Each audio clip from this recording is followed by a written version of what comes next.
இன்னைக்கு நம்ம பார்க்க போகிற படம் விஷால் நடித்த ரத்னம்.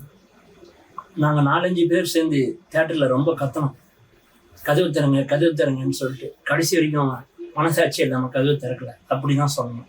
ஏன் என்ன ஆச்சுன்னு கேட்குறீங்களா? ரத்னம்ன்றதுக்கு பதிலாக இந்த படத்துக்கு ரத்தம்னே பேர் வச்சிருக்கலாம். ஆனால் ரத்தம் அத்தோனை குத்தி வயிற்றுல வந்ததுன்னா தான் ரத்தம். அது நம்ம காதலையும் கண்ணியும் வர அளவுக்கு படம் எடுத்து வச்சிருக்கிறாரு. ஹரினாலே ஹரிஹர மகாதேவகேன்ற மாதிரி ஏற்கனவே எடுத்த சிங்கம், சாமி அவர் பட வரிசையில் அதே ஸ்க்ரீன் பிளே. வழக்கமாக இவர் படத்தில் ஹைவேஸில் பெரிய கண்டெய்னர் லாரி, ஸ்கார்பியோ காருங்கெல்லாம் பறக்க விடுவார். அதெல்லாம் நிறையவே செஞ்சுருக்கிறாரு. அது மட்டும் இல்லாமல் சும்மா இருக்கிறவங்க மாமனார் எதனா வீல் சேரில் உட்கார வச்சு நடிக்க வைப்பார். இந்த படத்துலையும் அதை அப்படியே பண்ணியிருக்கிறாரு. அது மட்டும் இல்லாமல் பூணூல் போட்டு யாருன்னா ஒருத்தங்க ஐயர் மாமியாவோ இல்லை மாமாவோ நடிக்க வைப்பார். அதையும் இந்த படத்தில் பண்ணியிருக்கிறாரு. வழக்கமாக என்னென்ன பண்ணுவோமோ அதே மாதிரி இந்த படத்தில் பண்ணியிருக்காரு. சரி, விஷால் என்ன புதுசாக பண்ணியிருக்காருன்னா, விஷால் வழக்கமாக ஒன்றுமே இல்லாமல் பின்னாடி டிக்கியை தூக்கிக்கிட்டு முன்னாடி வந்துட்டு ஏய் நானும் தமிழன் தாண்டா மதுரைக்காரன் தாண்டான்னு சொல்லுவார்ல, அதே மாதிரி இந்த வாட்டி கையில் கத்தியும் கொடுத்துருக்குறாங்க, அருவாளையும் கொடுத்துருக்காங்க, துப்பாக்கியும் கொடுத்துருக்காங்க. இது எல்லாமே கையில் வச்சுக்கிட்டு நானும் தமிழ்நாட்டுக்காரன் தாண்டா அந்த மாதிரி பேச வச்சுருக்காங்க.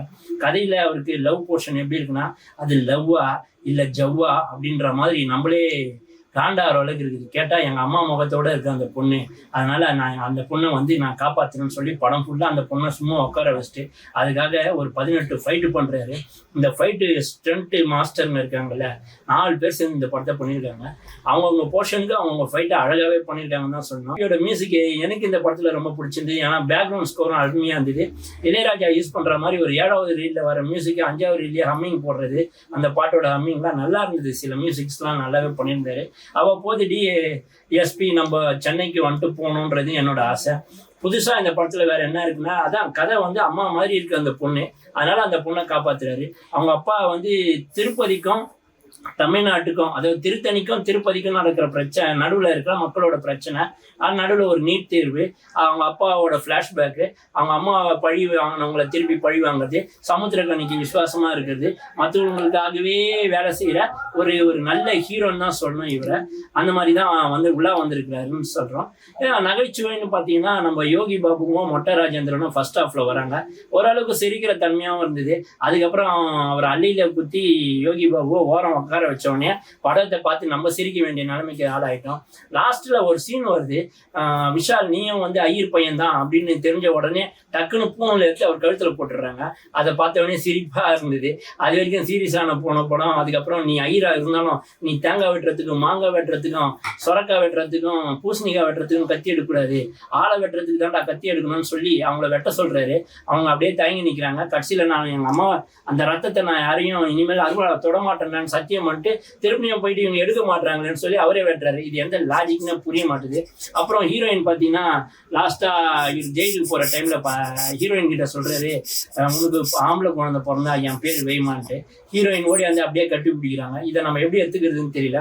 ஒருவேளை ஆம்பளை குழந்தை பிறந்தா அது உன்னால தான்டா பிறக்கணும்னு எடுத்துக்கிறதான்ற மாதிரி எனக்கு தோணுது. இந்த மாதிரி பல காமெடிகளை உள்ள வச்சு அவரோட ஸ்கிரீன் பிளே இன்னும் உயிரோட இருக்கான்னு பார்த்தீங்கன்னா, அது சாமி 2லயே அழிஞ்சு போச்சு, அதுவும் இல்லாமல் சிங்கம் 3லயே அழிஞ்சு போச்சு.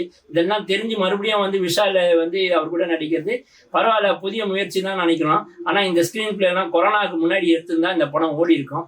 கொரோனாவுக்கு அப்புறம் மக்கள் எல்லாருமே உஷாரானதுனால இதுக்கப்புறமும் இந்த சட்டியில இந்த சவுறு வேவாகுதுன்றது ஹரி சார் புரிஞ்சுக்கணும். இன்னும் ஸ்க்ரீன் பிளேவை சஃபர் பண்ணணும். இப்போ முன்னாடி இருக்கிறது பின்னாடி, பின்னாடி இருக்கிறது முன்னாடி, அந்த மாதிரி போட்டு புதுசாக எடுக்க பாருங்க. இந்த இன்டர்வல் பிளாக்ஸ் இப்படி தான் இருக்கணும், அதுக்கு முன்னாடி இதுதான் இருக்கணும், இதுக்கப்புறம் அதுதான் இருக்கணுன்ற வரைமுறையை நீங்களே உடைச்சிங்கன்னா நல்லா இருக்கும். இந்த கதையை யார் எடுத்தாலும் அது ஹரிசார் படம்ன்ற சொல்ற அளவுக்கு அவர் அப்படிதான் எடுத்திருக்கிறாரு. இந்த படத்தை பார்க்கறதுக்கு ஏற்கனவே அவரோட 2-3 படத்தை நம்ம பார்த்து அதில் விஷால் நடிச்சிருந்தா எப்படி நடிச்சிருப்பார் நம்ம பார்த்தோம்னா கண்டிப்பா அது இந்த படமா தான் இருக்கும். மீண்டும் ஒரு